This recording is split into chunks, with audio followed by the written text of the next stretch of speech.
दोस्तों, स्वागत है आपका हमारे चैनल द यूनिक वर्ल्ड में। आज हम आपको अकबर बीरबल की बिल्कुल नई मजेदार कहानी सुनाएंगे। वीडियो को पूरा जरूर देखें। दोस्तों, एक बार अकबर के दरबार में लंका नरेश का दूत आया। उसने बादशाह से अनोखी प्रार्थना की, जहां पनाह, आपके दरबार में एक से एक ज्यादा अक्लमंद मौजूद हैं। हमारे नरेश ने आपके दरबार से घड़ा भरकर अक्ल लाने के लिए भेजा है। दरबारियों में तरह तरह की चर्चाएं होने लगीं। किसी ने कहा, कितनी बेतुकी मांग है। कोई बोला, लंका हमें नीचा दिखाना चाहते हैं। किसी ने कहा, इस गुत्थी को कोई भी नहीं सुलझा सकता, बीरबल भी नहीं। बादशाह अकबर ने बीरबल की ओर देखा। बीरबल समझ गए कि बादशाह क्या कहना चाहते हैं। उन्होंने कहा, जहां पनाह, हम आसानी से अक्ल का इंतजाम कर सकते हैं, लेकिन कुछ समय लगेगा। शायद 2-3 हफ्ते लग जाएंगे। दूत ने कहा, मैं इंतजार करने को तैयार हूं। बादशाह बोले, बीरबल, हमें यकीन है कि तुम सोच समझकर कदम उठाओगे। यह हमारी इज्जत का सवाल है। बीरबल ने निवेदन किया, आप चिंता न करें जहांपना। लंका नरेश को घड़ा भरकर अक्ल अवश्य मिलेगी। शाम को बीरबल ने अपने सेवक को बुलाया और बोले, जाओ छोटे मुंह वाले, कुछ घड़े लेकर आओ। सेवक शीघ्र ही घड़े लेकर आ गया। घड़ों के साथ बीरबल अपने खेत में पहुंचे। वहां कद्दू की एक बड़ी बेल फैली हुई थी। उन्होंने एक घड़ा लिया और उसे धीरे से कद्दू के फूल पर औंधा रख दिया। इसके बाद सेवक से कहा, बाकी घड़े भी इसी तरह रख दो। जब सबक ने घड़ों को फूलों पर रख दिया तो बीरबल बोले, देखो, इनकी अच्छी तरह देखभाल करना। कोई भी घड़ा अपनी जगह से हटाया न जाए। मैं इन्हें बाद में मंगवाऊंगा। इसी तरह कुछ सप्ताह बीत गए। एक दिन बादशाह को घड़े भर अक्ल की बात याद आई। उन्होंने बीरबल से पूछा, कही बीरबल, कुछ बात बनी? बीरबल ने कहा, जहां पनाह, बस 2 सप्ताह में घड़ा अक्ल से भर जाएगा। 2 सप्ताह बाद बीरबल घड़ों के पास पहुंचे। उन्होंने देखा, घड़े के अंदर कद्दू घड़े के बराबर बड़े हो गए हैं। वे दरबार में पहुंचे और लंका नरेश के दूत को बुलवाया। बीरबल ने कहा, जहां पनाह, अब घड़ा भर अक्ल तैयार है। बीरबल ने ताली बजाई। तुरंत उनका सेवक एक थाल में घड़ा रखकर बड़ी शान से दरबार में हाजिर हुआ। बीरबल ने घड़ा उठाया और दूत से बोले, यह लीजिए। इसे अपने नरेश को भेंट कीजिए। लेकिन एक बात याद रहे, इसमें अक्ल का जो फल है वह तभी असर दिखाएगा जब घड़े को बिना हानि पहुंचाए उसे घड़े से पूरा पूरा बाहर निकाला जाए। हाँ, यदि नरेश को अधिक अक्ल की जरूरत हो तो ऐसे 5 घड़े हमारे पास और भी हैं। दूत ने घड़े से पर्दे हटाया तो उसकी आंखें फैले गई। उसने अंदर झांका और बोले, बीरबल का जवाब नहीं है, जहांपना। दूत के जाने पर अकबर ने बीरबल से कहा, तुमने बताया कि तुम्हारे पास ऐसे 5 फल और हैं। एक हमें भी तो दिखाओ। जैसे ही अकबर ने घड़े में झांका, उसके अंदर तजा कद्दू को देखकर वह जोर से हंस पड़े। वह भाई, वह इसे पाकर निश्चय ही लंका नरेश को अक्ल आ जाएगी। तुम्हारा कोई जवाब नहीं है। दोस्तों, वीडियो को एक लाइक जरूर कर दे। कमेंट में बताएं यह कहानी आपको कैसी लगी। 2 बीरबल बुद्धिमान होने के साथ साथ राम के भक्त भी थे। अकबर जहां भी जाते बीरबल को साथ लेकर जाते थे। एक बार वे किसी शाही कार्य से जा रहे थे तो उन्हें घने जंगल से गुजरना पड़ा। इस यात्रा से दोनों थक गए और परेशान भी हो गए थे। अतः उन्होंने एक पेड़ के नीचे विश्राम करने का निर्णय लिया और फिर अपनी यात्रा आगे बढ़ाएंगे। अकबर को भूख लगी थी तो उन्होंने आसपास देखा कि कोई घर मिल जाए तो कुछ खाने का इंतजाम हो। उन्होंने बीरबल से भी पूछा, लेकिन बीरबल तो राम नाम जप रहे थे, तो उससे बोले, केवल भगवान का नाम जपने से वो तुम्हारे लिए भोजन लेकर नहीं आएंगे। तुम्हें स्वयं प्रयास करना पड़ेगा, अन्यथा तुम्हें कुछ नहीं मिलेगा। ऐसा कहने के बाद अकबर बीरबल को छोड़कर भोजन की तलाश में निकल पड़े। थोड़ी देर बाद उन्हें एक घर नजर आया। घर में रहने वाला परिवार बादशाह को अपने दरवाजे पर भोजन के लिए आता देख खुश हुआ। उन्होंने उन्हें भोजन कराया। अकबर ने खाना समाप्त करा और बीरबल के लिए भी थोड़ा खाना ले लिया। वह वापस आकर बीरबल को खाना देते हुए बोले, देखो बीरबल, मैंने तुम्हें कहा था, मैंने प्रयास किया तो मुझे भोजन मिल गया और तुम्हें कुछ नहीं मिला। बीरबल बादशाह की बातों को अहमियत न देकर खाना खाने लगे। खाना समाप्त करने के बाद उसने अकबर की तरफ देखा और बोला, मैंने राम नाम की महिमा का अनुभव इससे पहले कभी नहीं किया। आप बादशाह हैं, लेकिन आज बादशाह को भी भोजन मांगकर खाना पड़ा और मुझे देखिए, मैं यहाँ पर केवल राम नाम जप रहा था और राम नाम के कारण बादशाह स्वयं मेरे लिए भोजन लेकर आया, वह भी मांगकर। तो मैंने यहाँ बैठे बैठे ही भोजन प्राप्त कर लिया। यही तो राम नाम की शक्ति है। शिक्षा, अपने उद्देश्य को पूरा करने के लिए आपके पास अनेकों स्रोत होते हैं। यह आपके ऊपर है कि आप अपने स्वभाव, परिस्थिति और परिणाम देने वाले को चुनते हैं, और अगर वह आपको मिल जाता है तो प्रार्थना आपकी जरूरत को पूरा करने में मदद करती है। अतः उसका उपयोग करें। दोस्तों, कमेंट में बताएं कहानी कैसी लगी। 3 दोस्तों। बादशाह अकबर की एक आदत थी। वह हर रात को अपना हुलिया बदलकर बीरबल के साथ शहर में घूमा करते थे और लोगों की दशा अपनी आंखों से देखते थे। एक रात जब बादशाह बीरबल को साथ लिए शहर में घूम रहे थे तो एक ऐसी गली के नाके पर पहुंचे जहां एक भिखारिन खड़ी हुई थी। उसका ऐसा खराब रूप था कि कोई उसके हाथ के छुए बेर भी न खाए। वह गर्भिणी थी। उसको देखकर बादशाह ने हैरानी से कहा, बीरबल देखो, कामदेव की कैसी प्रबल शक्ति है। जिस औरत के पास होकर निकलने से भी घिन आती है, उसके साथ किसने रमन किया होगा। बीरबल बोले, आदमी को जो व्यसन पड़ जाता है वह छूटता नहीं है। जिस तरह भूख झूठे भात और निद्रा टूटी खाट को नहीं देखती, ऐसे ही कामांध आदमी जाति कुजाति रूप कुरूप किसी का कुछ विचार नहीं करता। बहुत से ऐसे व्यसनी देखने में आए हैं जो देखने में बड़े सज्जन दिखाई देते हैं, लेकिन वे गुप्त रीति से गंदी जगह सिर मारते हैं। यह सुनकर बादशाह ने कहा, शायद ऐसा ही होगा, लेकिन क्या तुम इसके प्रेमी का पता लगा सकते हो। बीरबल ने कहा, शायद थोड़ी देर इधर उधर घूमने पर पता लग जाए। यह कहकर बीरबल बादशाह को लेकर कुछ दूर खड़े हुए, लेकिन उनकी नजर उस भिखारिन पर ही लगी रही। थोड़ी ही देर में एक आदमी वहां आया। वह आदमी ऊंचे कुल का लग रहा था। बीरबल ने बादशाह से कहा, हुजूर, लगता है कि इस भिखारिन का यार यही आदमी है। बादशाह ने पूछा, कैसे। थोड़ी देर तक उसकी ओर अनजान की तरह देखने से मालूम हो जाएगा। बादशाह उसकी ओर देखने लगे। थोड़ी देर में वह आदमी उस औरत के पास आया और कुछ इशारे करके जल्दी जल्दी वहां से चला गया। उसके जाते ही वह औरत भी चली गई। यह सब देखकर उन्होंने मान लिया कि इस औरत के साथ रमन करने वाला यही आदमी है। इतना हो जाने के बाद ये दोनों आगे बढ़े।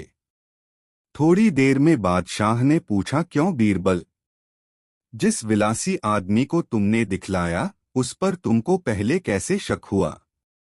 बीरबल बोले, हुजूर, यह देखने की खूबी है। जिस वक्त हम लोग वहां खड़े थे, मैंने उस आदमी को दूर से आते हुए देखा। उसके पास खाने का तंबाकू था, लेकिन चूना नहीं था, इसलिए वह चूने के लिए इधर उधर देखता जाता था। इतने में ही उसे संडास से लगा हुआ ताजा चूना दिखाई दिया।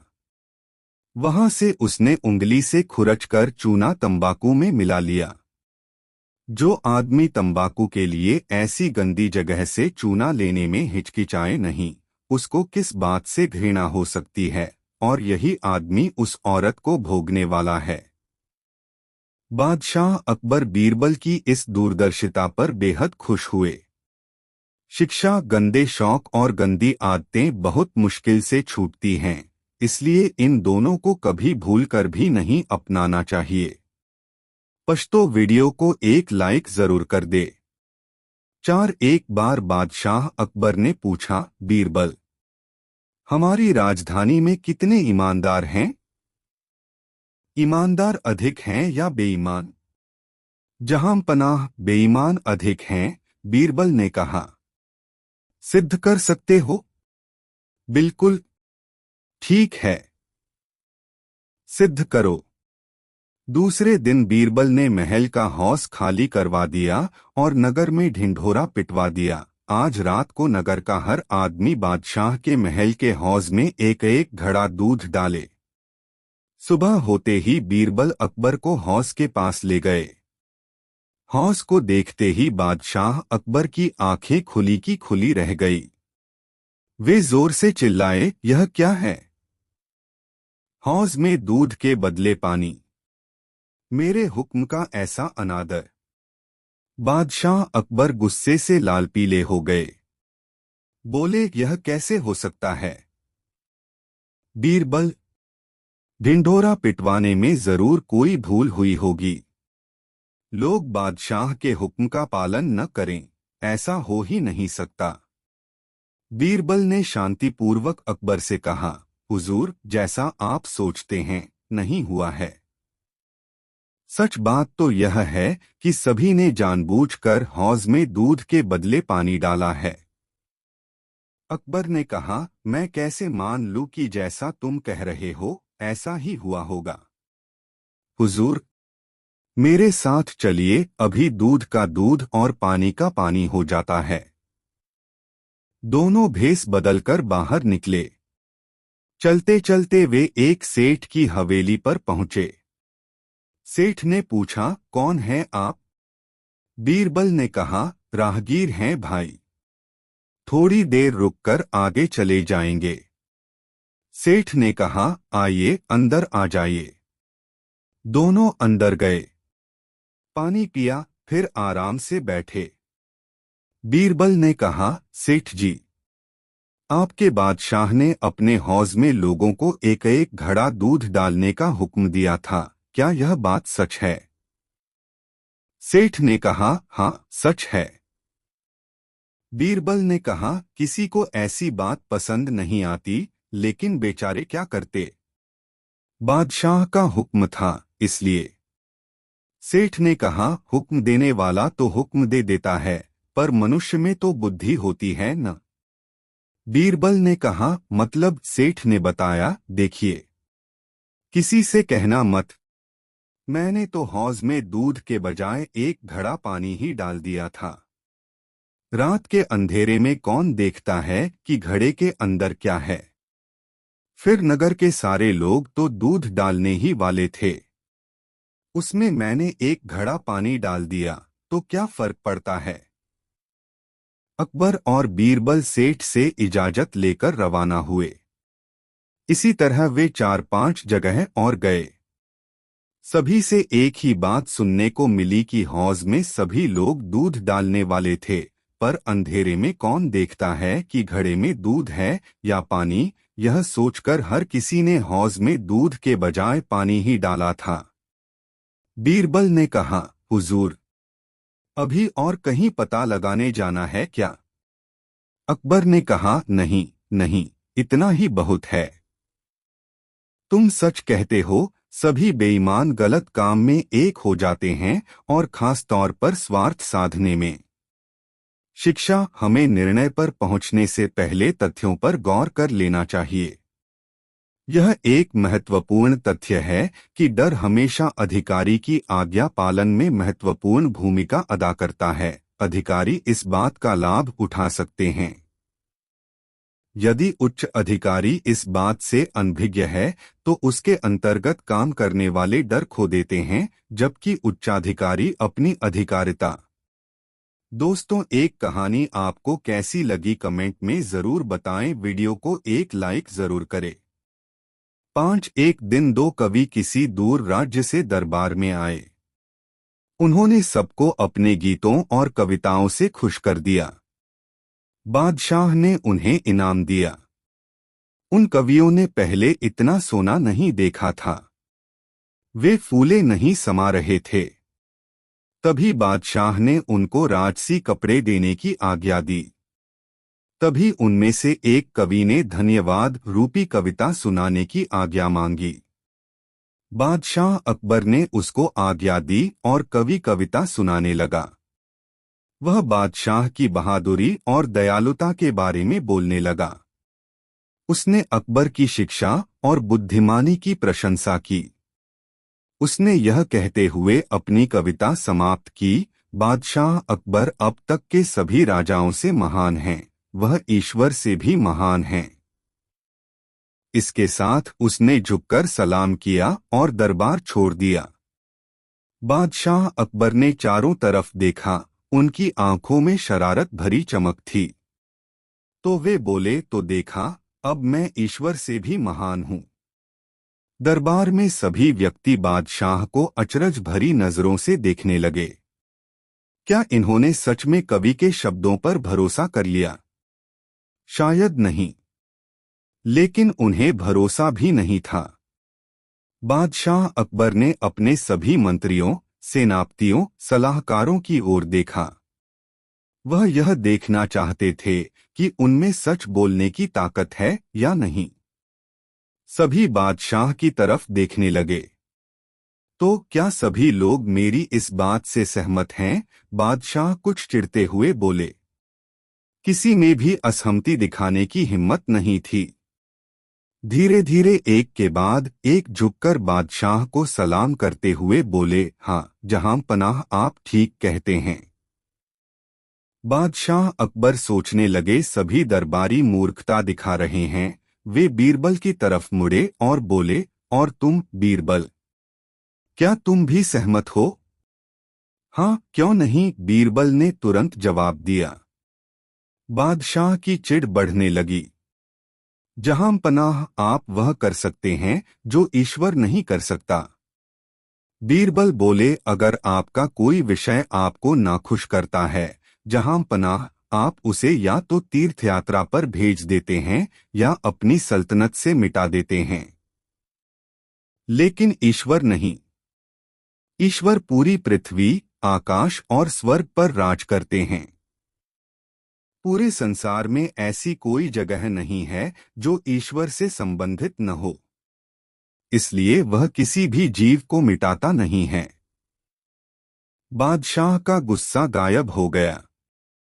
बिल्कुल ठीक कहा, बीरबल खुशी से बोले। और फिर दरबार के हर कोने से दरबारी मुस्कराने लगे और फिर हंसने लगे। बीरबल ने दोबारा जादू कर दिखाया। शिक्षा कभी भी अपने मालिक को नीचा नहीं दिखाना चाहिए, लेकिन जब आप उसकी प्रशंसा करें तो प्रशंसा प्रामाणिक होनी चाहिए। यह मुश्किल नहीं है।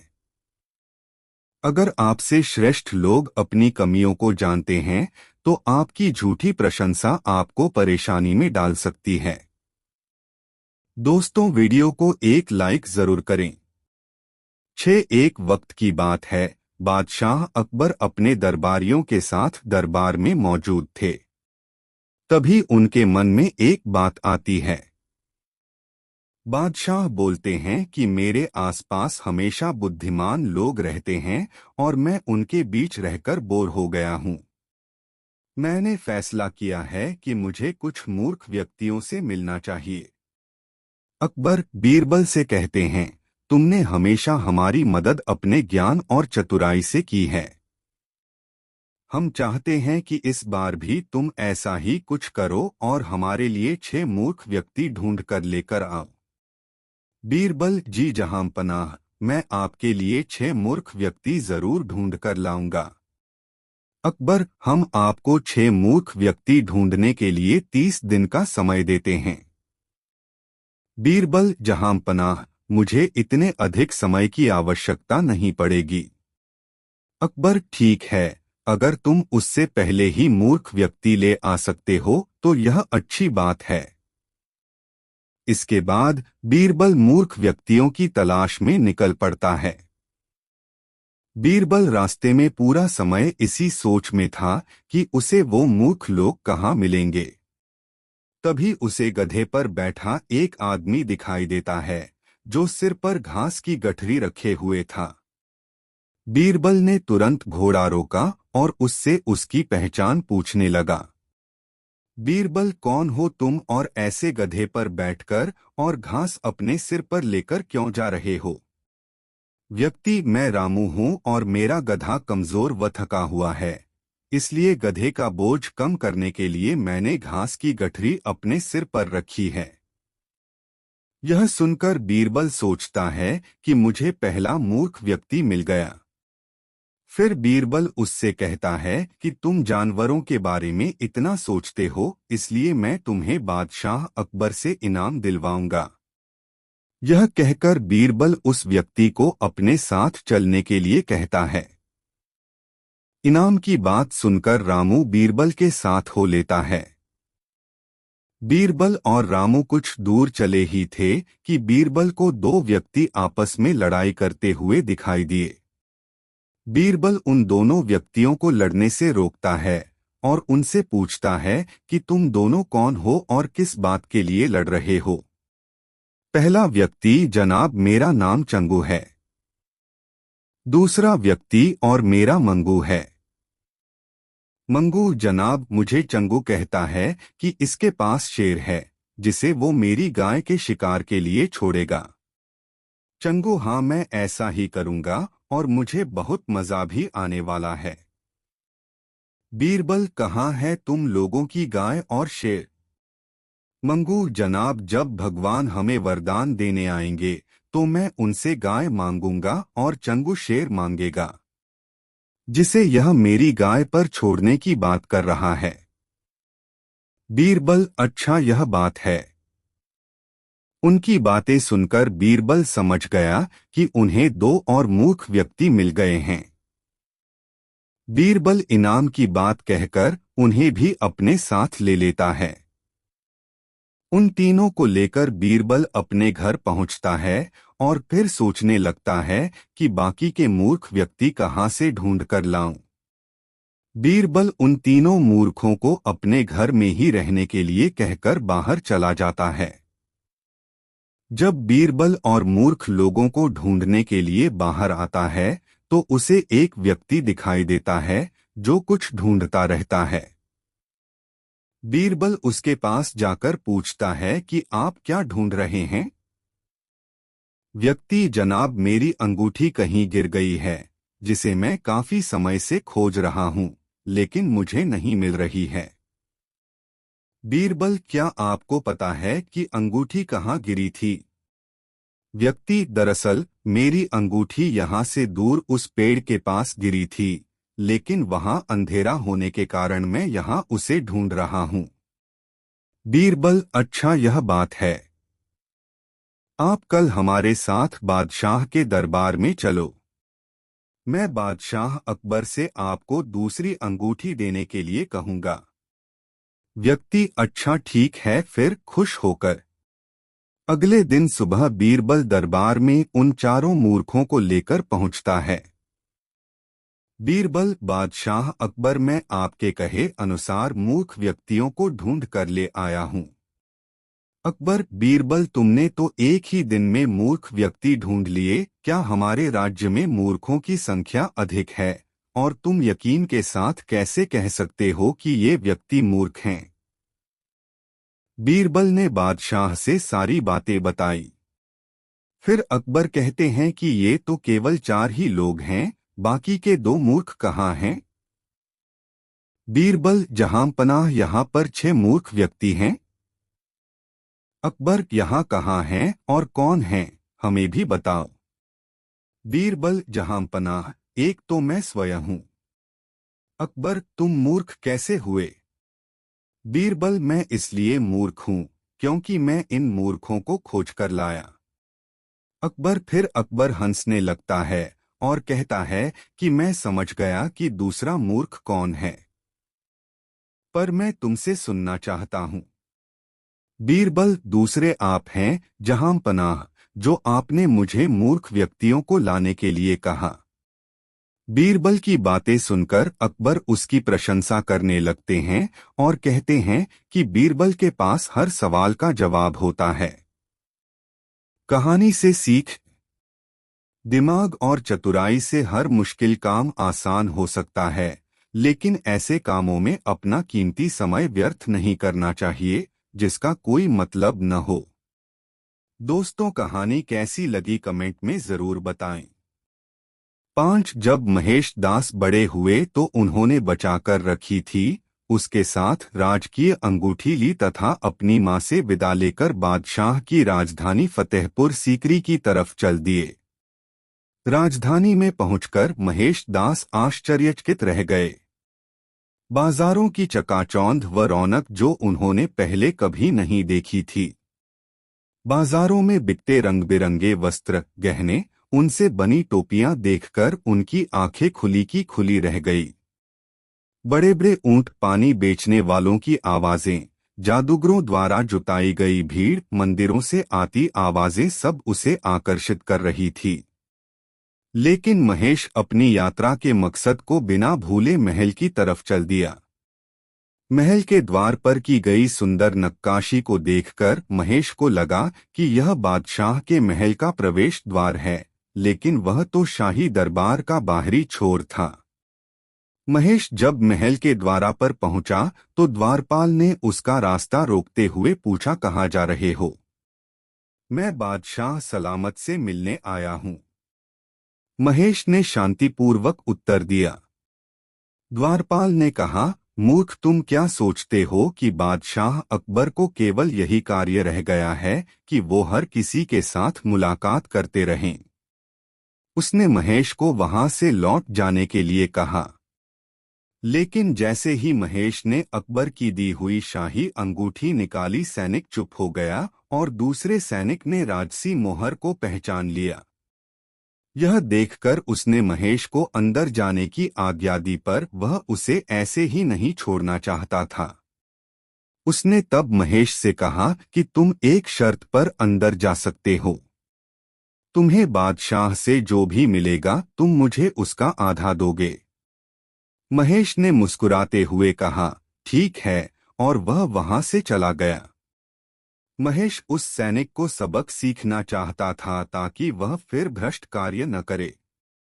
महेश राजकीय बगीचों से होता हुआ, जहां ठंडे पानी के फव्वारे थे, पूरी हवा में गुलाब की महक थी, ठंडी हवा बह रही थी, एक आलीशान भवन तक पहुंचा जहां पर सभी दरबारी महंगे वस्त्र पहने हुए थे। उन सबको देखकर महेश दंग रह गया। अंत में उसकी नजर एक व्यक्ति पर पड़ी जो एक ऊंचे आसन पर बैठा था, जो कि सोने से बना हुआ था और उस पर हीरे मोती जड़े थे। उसे देखकर महेश को समझते देर नहीं लगी कि यही अकबर हैं। महेश सभी दरबारियों को पीछे धकेलता हुआ बादशाह के तख्त तक जा पहुंचा और बोला, हे बादशाह, आपकी शान में कभी कोई कमी न आए। अकबर मुस्कुराए और बोले, बताओ तुम्हें क्या चाहिए? महेश बोला, मैं यहाँ आपके बुलाने पर आया हूँ, और यह कहते हुए उसने वह अंगूठी बादशाह को वापस कर दी जो कुछ साल पहले बादशाह ने उसे दी थी। अकबर ने हंसते हुए महेश का स्वागत किया और पूछा, मैं तुम्हारे लिए क्या कर सकता हूँ, तुम्हें क्या दे सकता हूँ? दरबारी उस अजीब से दिखने वाले व्यक्ति को देखकर हैरान थे कि आखिर यह कौन है जिसे बादशाह इतना सम्मान दे रहे हैं। महेश ने कुछ पल सोचा और कहा, आप मुझे 100 कोड़े मारने की सजा दीजिए। यह सुनकर दरबार में सन्नाटा छा गया। बादशाह अचरज से बोले, क्या कहते हो? तुमने तो कुछ गलत नहीं किया जिसके लिए तुम्हें 100 कोड़े दिए जाएं। क्या बादशाह सलामत मेरी दिल्ली इच्छा को पूरा करने के वायदे से पीछे हट रहे हैं? नहीं, एक राजा कभी अपने शब्दों से पीछे नहीं हटता। अकबर ने बड़े हिचकिचाते हुए सैनिक को आदेश दिया कि महेश को 100 कोड़े लगाए जाएं। महेश ने अपनी पीठ पर हर कोड़े का वार बिना किसी आवाज के सहन किया। जैसे ही 50वां कोड़ा महेश की पीठ पर पड़ा, वह एकदम अलग कूद कर चिल्लाया, रुको। तब अकबर भी हैरान होते हुए बोले, अब तुम्हें समझ आया कि तुम कितने पागल हो। नहीं जहांपनाह, मैं जब महल में आपको देखने आना चाहता था तब मुझे महल के अंदर आने की आज्ञा इसी शर्त पर मिली थी कि मुझे आपसे जो भी मिलेगा उसका आधा उस सेवक को दिया जाएगा। इसलिए कृपा करके बाकी के कोड़े उसे लगाए जाएं।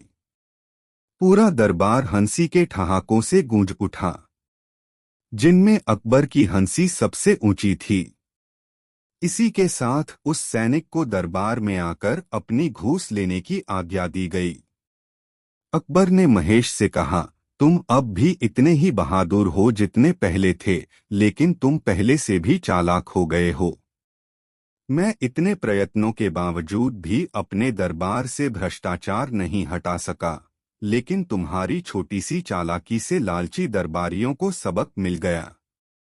इसलिए आज से मैं तुम्हें बीरबल के नाम से पुकारूंगा और तुम दरबार में मेरे साथ बैठोगे और हर बात में मुझे सलाह दोगे। एक एक दिन अकबर बादशाह ने बीरबल से कहा, हमने न तो अप्सरा देखी है और न चुड़ैल, सिर्फ नाम सुने हैं। बीरबल, क्या तुम इन्हें दिखा सकते हो? जी हाँ, मैं आपको अप्सरा और चुड़ैल दोनों दिखा दूंगा। कब? बहुत जल्दी। न दिखा सके तो सजा मिलेगी। बीरबल बुद्धिमान तो थे ही, उन्होंने विचार किया और एक गरीब कुलीन मेहनती किसान की स्त्री और एक खूबसूरत स्त्री को अपने साथ लिया और दरबार में हाजिर हो गए। बीरबल, यह क्या तमाशा है? हुजूर, ये अप्सरा और चुड़ैल हैं। एक दिन बादशाह ने पूछा, कोई आदमी मनहूस भी होता है? बीरबल ने कहा, जी, बहुत से लोग मनहूस होते हैं। बादशाह ने आज्ञा दी, एक मनहूस आदमी मेरे सामने पकड़कर लाओ। बीरबल एक आदमी को पकड़कर लाया और बादशाह से बोला, यह आदमी मनहूस है। बादशाह को उस दिन बहुत परेशानियां हो रही थीं, इसलिए बादशाह को क्रोध आ गया और उन्होंने उस व्यक्ति को फांसी का आदेश दे दिया। जब फांसी का आदेश हो गया तो बीरबल ने बादशाह से पूछा, जहांपना, क्यों इस बेचारे को फांसी देना चाहते हैं? यह मनहूस है। फिर? कल सुबह सुबह इसी का मुंह देखा था। इसका मुंह देखने के कारण मैं परेशान हो रहा था। और हुजूर, इसने किसका मुंह देखा था जो बेचारा दुनिया से जा रहा है? बादशाह चौंक पड़े। उस आदमी ने भी तो बादशाह का मुंह देखा था। बादशाह समझ गए और इनाम देकर उस आदमी को विदा कर दिया। एक दिन बीरबल किसी दूसरे शहर में अपने रिश्तेदारों से मिलने पहुंचे। बीरबल को आता देखकर पति पत्नी ने लड़ाई का नाटक करने का फैसला किया। आदमी ने एक लकड़ी हाथ में ली और लड़ाई का नाटक शुरू कर दिया। बीरबल ने जब यह सब देखा तो वे समझ गए कि यह सब नाटक है। वह घर के चौबारे में छुपकर बैठ गए। अब उन्होंने देखा कि पति पत्नी ने लड़ाई रोक दी और अपनी अपनी होशियारी जताने लगे। पति ने कहा, देखा, किस होशियारी से मैंने लकड़ी उठाकर चलाई, लेकिन तुम्हें एक भी नहीं लगी। इस पर पत्नी बोली, आपने देखा, मैं कितनी चतुराई से चिल्लाई लेकिन रोई नहीं। यह सुनकर बीरबल से न रहा गया और वह बोले, तुम लोगों ने देखा मैं किस तरह से चौबारे में छिप गया, लेकिन मैं गया नहीं। एक दिन बादशाह ने बीरबल से पूछा, पान सड़े घोड़े अड़े, विद्या बिसर जाए, अंगारों पर रोटी जले, बताओ कोई उपाय। अर्थात पान क्यों सड़ता है, घोड़ा क्यों अड़ता है, विद्या कैसे लोप हो जाती है, अंगारे पर रोटी क्यों जलती है।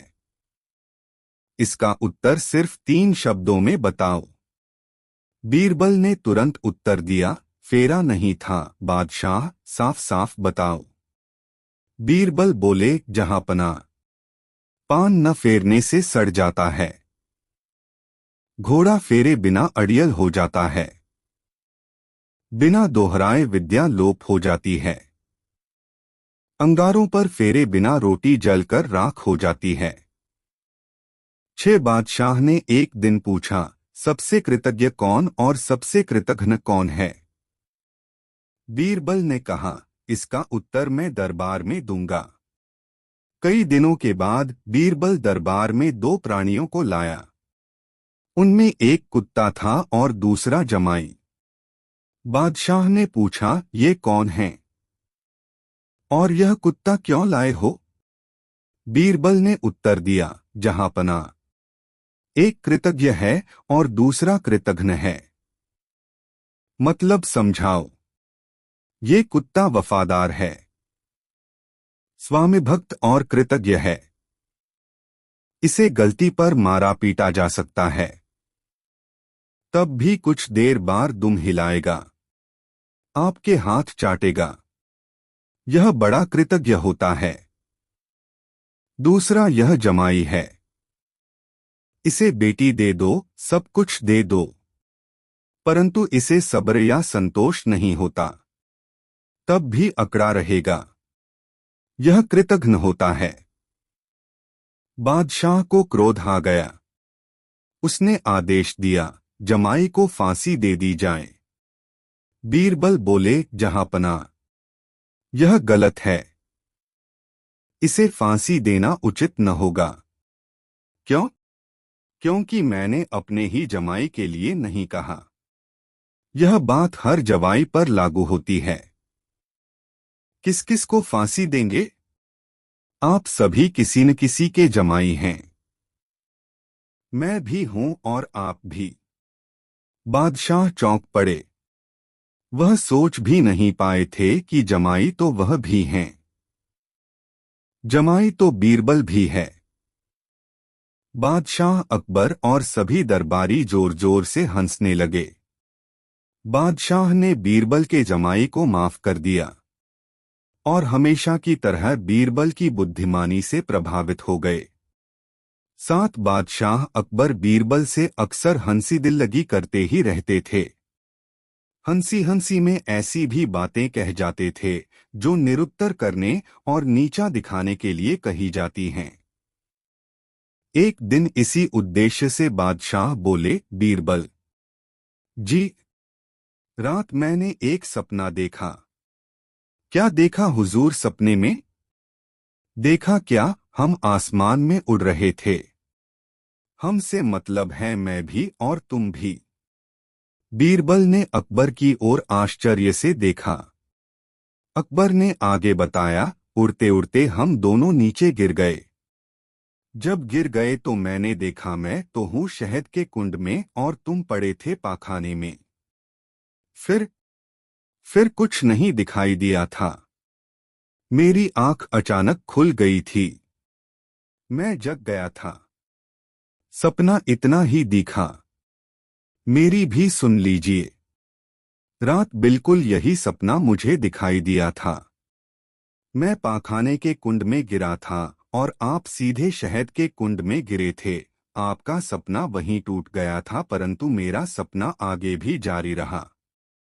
आगे मैंने उसी सपने में देखा कि हम दोनों सने हुए अपने अपने कुंडों से बाहर निकल आए। इसके बाद हम लोग एक दूसरे को चाटने लगे, आप मुझे और मैं आपको। यह मैंने सपने में देखा था। बादशाह लज्जित हो गए। उन्होंने तो झूठ ही कहा था। बीरबल ने भी झूठ का दाव मारा था। बीरबल को निरुत्तर करने की इच्छा करता हुआ बादशाह स्वयं ही निरुत्तर हो गया। 8 रानी राज्य में अंधे व्यक्तियों को दान देना चाहती थी। पूरे राज्य में खोज की गई तो बहुत ही कम अंधे व्यक्ति थे। बीरबल बोला, जहांपनाह, बहुत से व्यक्ति ऐसे भी हैं जो आंखें होते हुए भी नहीं देख सकते। अकबर, ये तुम कैसी बातें कर रहे हो? जिनकी आंखें हैं वे देख नहीं सकते। आपको जल्द ही पता चल जाएगा। कुछ दिन बाद बीरबल शहर के बीच चारपाई बुन रहे थे। उनका एक नौकर साथ में बैठा कुछ लिख रहा था। हर कोई आकर बीरबल से पूछता, वह क्या कर रहा है? बीरबल बिना उत्तर दिए अपने नौकर को नाम लिखने को कहते। तभी खबर बादशाह तक पहुंची और वे भी वहां पहुंच गए। अकबर, बीरबल तुम क्या कर रहे हो? बीरबल नौकर से, जहांपनाह का नाम भी जोड़ो। अकबर, यह कैसा उत्तर है? बीरबल, मैंने आपको एक दिन बताया था कि बहुत से व्यक्ति आंखें होते हुए भी नहीं देख पाते। हर कोई मुझसे पूछ रहा है मैं क्या कर रहा हूं, जबकि मैं दिन की रोशनी में चारपाई बुन रहा हूं। शिक्षा, कई बार अंधा व्यक्ति भी अपनी छठी इंद्री की सहायता से एक आंख वाले व्यक्ति से अधिक देख लेता है, क्योंकि आंखों वाला व्यक्ति कई बार सामने वाली वस्तु को या तो देखना नहीं चाहता या देखकर अनदेखा कर देता है। 3 बादशाह अकबर छोटे थे जब उनकी मां का देहांत हुआ था। महल में तब एक दासी रहती थी जिसका शिशु भी दुधमुह था।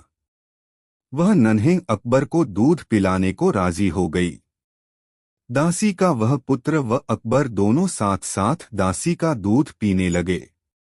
दासी के पुत्र का नाम हुसिफ था। समय बीतता रहा। अकबर बादशाह बन गए, लेकिन हुसिफ की मित्रता जुआरियों के साथ थी। एक समय ऐसा आया जब हुसिफ के पास भोजन के लिए भी पैसे न थे। हुसिफ एक दिन बादशाह अकबर के पास पहुंचा। हुसिफ के दरबार में पहुंचते ही बादशाह ने उसे ऐसे गले लगाया जैसे उसका सगा भाई ही हो। हुसिफ को अकबर ने दरबार में नौकरी दे दी। रहने के लिए बड़ा मकान और घोड़ागाड़ी भी दी। फिर बोला, कुछ और जरूरत हो तो कह डालो। हुसिफ बोला, मैं महसूस करता हूं कि बीरबल जैसे बुद्धिमान व योग्य व्यक्ति के साथ रहूं। बादशाह अकबर ने हुसिफ की यह इच्छा भी पूरी करने का फैसला किया। उन्होंने बीरबल को बुलाकर कहा, बीरबल, हुसिफ मेरे भाई जैसा है। वह तुम्हारे जैसा योग्य सलाहकार चाहता है। बीरबल बोले, जैसी आपकी आज्ञा हुजूर। यह कहकर बीरबल सोच ही रहे थे कि समस्या को हल कैसे किया जाए, तभी पास की पशुशाला से सांड के रंभाने की आवाज आई। आखिरकार उसे अपने भाई जैसा कोई मिल ही गया था। अगले दिन उस सांड के साथ बीरबल महल में जाकर अकबर के सामने खड़े हो गए। अकबर ने पूछा, बीरबल, तुम अपने साथ इस सांड को लेकर क्यों आए हो? बीरबल बोले, यह मेरा भाई है बादशाह सलामत, हम दोनों एक ही माँ का दूध पीकर बड़े हुए हैं। गौ माता का दूध पीकर, इसलिए यह सांड मेरे भाई जैसा है, दूध भाई। यह बोलता भी बहुत कम है। इसे हुसिफ को दे दें, उसकी इच्छा पूरी हो जाएगी। बीरबल का उत्तर सुनकर अकबर को अपनी गलती का एहसास हो गया। शिक्षा, एक ही माता का दूध पीकर जब 2 बालक बड़े हो जाते हैं तब उनके विचार भी एक जैसे नहीं रहते। एक किसी और दिशा में सोचता है तो दूसरा किसी और दिशा में। बादशाह ने यह सोचकर हुसिफ को बीरबल के साथ रहने को कहा था कि बीरबल जैसे योग्य मंत्री के साथ रहने पर उसके भी विचार बदलेंगे। लेकिन बीरबल के बुद्धिचातुर्य ने बादशाह की इस धारणा को खारिज कर दिया। एक बार बादशाह अकबर को इस बात का घमंड हो गया कि वे इतने बड़े मुल्क हिंदुस्तान के बादशाह हैं। वे क्या कुछ नहीं कर उन्होंने अहंकार से भरकर दरबारियों से पूछा, क्या कोई ऐसा काम है जिसे मैं नहीं कर सकता? एक चाटुकार दरबारी ने चापलूसी करते हुए कहा, हुजूर का इकबाल बुलंद हो। आप सब कुछ कर सकते हैं, बस केवल सूरज, चांद और दुनिया नहीं बना सकते। हुजूर के वश में मौत नहीं। वैसे हुजूर सब कुछ कर सकते हैं, केवल अन्याय नहीं कर सकते। अकबर ने अन्य दरबारियों की राय पूछी। हर किसी ने अपने अपने तरीकों से बादशाह के बड़पन की प्रशंसा की।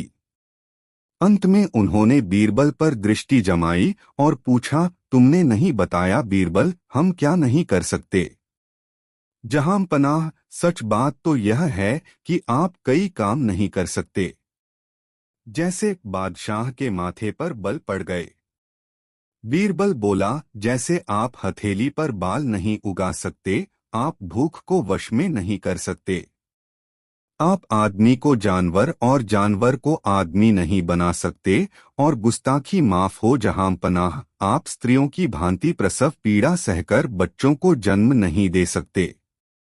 यह सुनकर बादशाह सोच में डूब गए।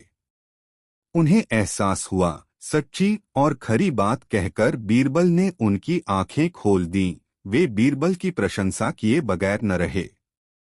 इस कहानी से शिक्षा, अनहोनी बातों के बारे में कल्पना कर ये समझ बैठना कि वह सब कुछ कर सकता है, कोरी मूर्खता ही तो है। बादशाह भी इस बारे में मूर्ख सिद्ध हुआ। बीरबल ने सच्चाई उसके सामने उजागर कर दी। अकबर का राज्य बहुत ही बड़ा था। इसलिए उसने शहर में लोगों की विभिन्न समस्याओं का समाधान करने के लिए अनेक न्यायाधीशों की नियुक्ति की। एक दिन एक औरत सोने के सिक्के के थैले के साथ एक न्यायाधीश के पास जाकर बोली, श्रीमान, यह मेरे जीवन की जमा पूंजी है। मैं तीर्थ यात्रा पर जा रही हूँ और अपने साथ यह मेरे जीवन की जमा पूंजी है। मैं तीर्थ यात्रा पर जा रही हूँ और अपने साथ इतना पैसा नहीं ले जा सकती। कृपया जब तक मैं वापस नहीं आती तब तक यह थैला आप अपने साथ सुरक्षित रख लें। न्यायाधीश ने थैला अपने पास रख लिया। महिला उसने विदा लेकर तीर्थ यात्रा पर चली गई। एक महीने बाद महिला वापस लौटी। तब वह सीधे न्यायाधीश के पास गई और उसने थैला वापस ले लिया। किंतु जब वापस घर आकर उसने थैले की सील तोड़ी तो उसने देखा कि थैला पत्थरों से भरा हुआ था। उसका सोना गायब था। वह न्यायाधीश के पास गई और उसने बहस करने लगी। न्यायाधीश ने कहा, दृष्ट औरत, तुमने खुद थैले में पत्थर भरे थे और अब मुझे भुगतान करने को कह रही हो। औरत के पास कोई और रास्ता नहीं था। वह न्याय के लिए बादशाह की अदालत में गई। अकबर ने जब कहानी सुनी तो वह बहुत हैरान हुआ। न्यायाधीश एक पुराना और शक्तिशाली आदमी था। अकबर बिना गवाहों के उसे दंड नहीं दे सकता था। इसलिए उसने बीरबल को बुलाया और उसे सब कुछ बताया। बीरबल ने कुछ देर सोचा और फिर उसने अकबर से कहा, जहां पनाह, आज सोने से पहले आप अपने बिस्तर की चादर को देखना। मैं इस मामले को कल हल कर लूंगा। अगले दिन अकबर ने बीरबल को कहा, मैंने वैसा ही किया जैसा तुमने मुझसे कहा था, किंतु सुबह जब मैं सोकर उठा तो देखा कि चादर बिल्कुल नई तरह की दिखी। बीरबल मुस्कराया और बोला, जहां पनाह, मुझे कुछ समय दीजिए, मैं आपको अपने गवाह लाकर दूंगा। कुछ समय के बाद बीरबल एक बूढ़े दर्जी को पकड़कर लाया। दर्जी ने कहा, हाँ मेरे मालिक, पुराने न्यायाधीश ने एक थैला मुझे सिलाई करने के लिए दिया था। मुझे यह समझ नहीं आया कि उसे सीलने से पहले उसमें पत्थर डालने की क्या जरूरत थी। महिला ने थैला बाहर निकाला और दर्जी से पूछा, क्या वह यही थैला है? दर्जी ने हाँ में सिर हिलाया। अकबर ने न्यायाधीश को बुलाया और उसे पैसे वापस करने को कहा। फिर उसने न्यायाधीश को धोखाधड़ी करने के कारण 50 कोड़े मारने का आदेश दिया। अकबर ने बीरबल से पूछा कि उसे उस दर्जी के बारे में कैसे पता चला। बीरबल बोला, जहांपना, जब आपने कहा कि सुबह आपकी चादर पहले की तरह नई थी, तो मैंने आपके कमरे की सफाई करने वाली से चादर सिलने वाले दर्जी के बारे में पूछा, तो वह जाकर इसे ले आई। मुझे पता चला कि इस शहर में एक बूढ़ा दर्जी है जो सिलाई करता है और चीजों को पहले की तरह नई बना देता है। इसलिए मैंने अनुमान लगाया कि यह पैसों वाला थैला भी इसी ने सिला होगा जो न्यायाधीश ने पैसे निकालने के लिए फाड़ा था। यह कहानी सुनकर अकबर ने बीरबल की बुद्धि की बहुत प्रशंसा की। दोस्तों, कहानी कैसी लगी कमेंट में जरूर बताएं। 4 एक बार बादशाह अकबर के शहर में एक व्यक्ति रहता था। उसके जीने का तरीका अजीब था। वह लोगों को बेवकूफ बनाकर पैसे कमाता था। एक बार वह बाजार में एक बहुत अमीर व्यापारी से मिला जो बाहरी देश से आया हुआ था। वह इस शहर में नया था, इसलिए जब धोखेबाज ने उसे अपने घर रात के भोजन के लिए आमंत्रित किया, तो व्यापारी ने इस उम्मीद से आमंत्रण स्वीकार कर लिया कि इस नए शहर में उसके नए दोस्त बन जाएंगे। उस रात उन्होंने लाजवाब खाना खाया और बहुत देर तक बातें की। फिर व्यापारी और मेजबान सोने के लिए बिस्तर पर चले गए। अगली सुबह धोखेबाज ने व्यापारी से कहा, मैंने रात को आपको खाने पर आमंत्रित किया और एक अच्छे मेजबान की भूमिका निभाई। इस बात के लिए आप मुझे कैसे भुगतान करेंगे? व्यापारी पूरी तरह भ्रमित था। उसने कहा, मैं नहीं जानता कि तुम किस बारे में बात कर रहे हो। धोखेबाज बोला, आपने मेरा हीरा चोरी कर लिया है। मैं उसे वापस चाहता हूँ। व्यापारी ने कहा, मित्र, मैं नहीं जानता कि तुम किस हीरे की बात कर रहे हो। मुझे बिल्कुल पता नहीं है। उन दोनों में लड़ाई शुरू हो गई। आखिरकार वे दोनों इसके समाधान के लिए अदालत में जाने को तैयार हो गए। बादशाह अकबर दोनों की कहानी सुनकर हैरान हो गए। उन्होंने बीरबल को यह मामला सुलझाने को कहा।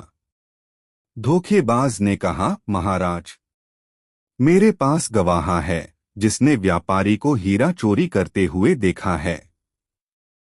बीरबल ने कहा, अपने गवाहों को बुलाओ, मैं इस बारे में उनसे कुछ पूछना चाहूंगा। एक नाई और दर्जी धोखेबाज के गवाह थे। बीरबल ने दोनों को अलग अलग कमरों में बैठा दिया।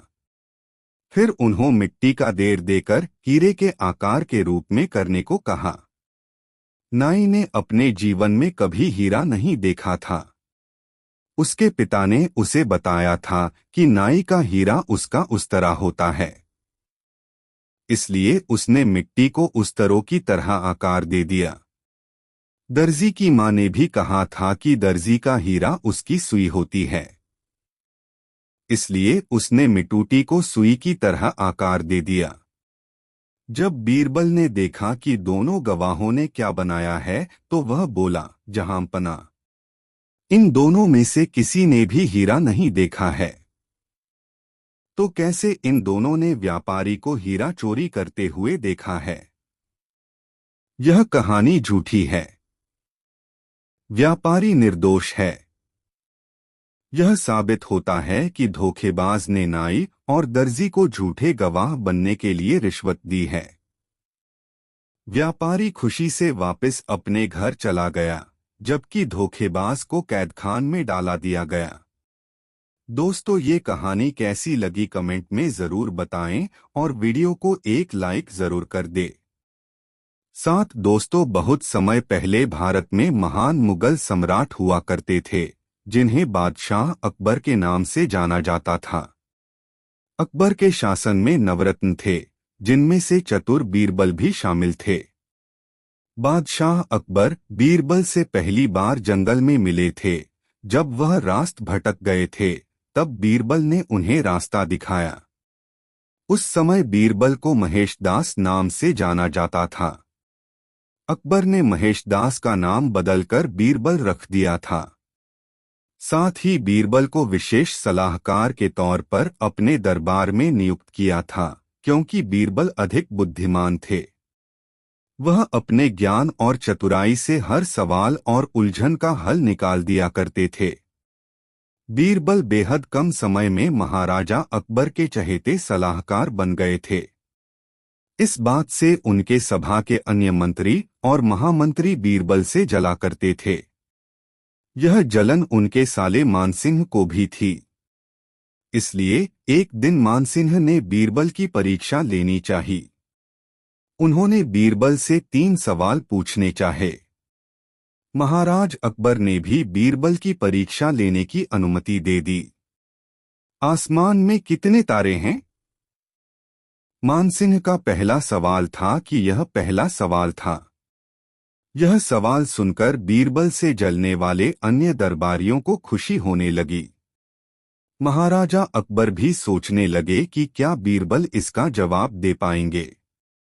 बीरबल ने मुस्कुराते हुए कहा, इसका जवाब तो बहुत ही आसान है, और दरबार में एक भेड़ को लाकर कहा, जितने इस भेड़ में बाल हैं उतने ही आसमान में तारे हैं। अगर मानसिंह जी को अभी भी संदेह है तो भेड़ के बाल और आसमान के तारे गिनकर तुलना कर सकते हैं। बीरबल की चतुराई देखकर बादशाह अकबर मुस्कुराए और कहा, क्यों मानसिंह जी, आप गिनकर तुलना करना चाहते हैं? धरती का केंद्र कहाँ है? मानसिंह का अगला सवाल सुनकर बीरबल ने तुरंत जवाब दिया, जहां आप खड़े हैं वही धरती का केंद्र है। महाराजा अकबर और अन्य दरबारी बीरबल के जवाब को समझ नहीं पा रहे थे। फिर जहां मानसिंह खड़े थे वहां बीरबल ने एक रेखा खींचकर लोहे की छड़ी गाड़ दी और कहा, यही धरती का केंद्र है। अगर किसी को मेरी बात पर यकीन न हो तो वह खुद धरती को माप सकता है।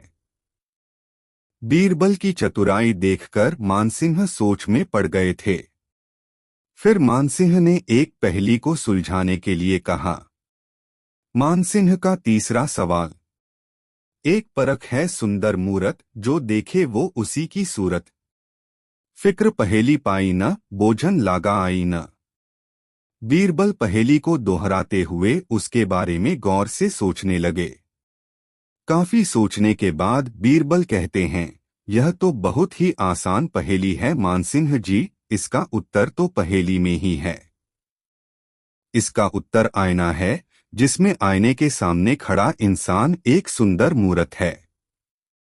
आईने में उसे अपनी सूरत दिखाई देती है। बीरबल ने मानसिंह के सभी सवालों का जवाब बड़े चतुराई से दिया।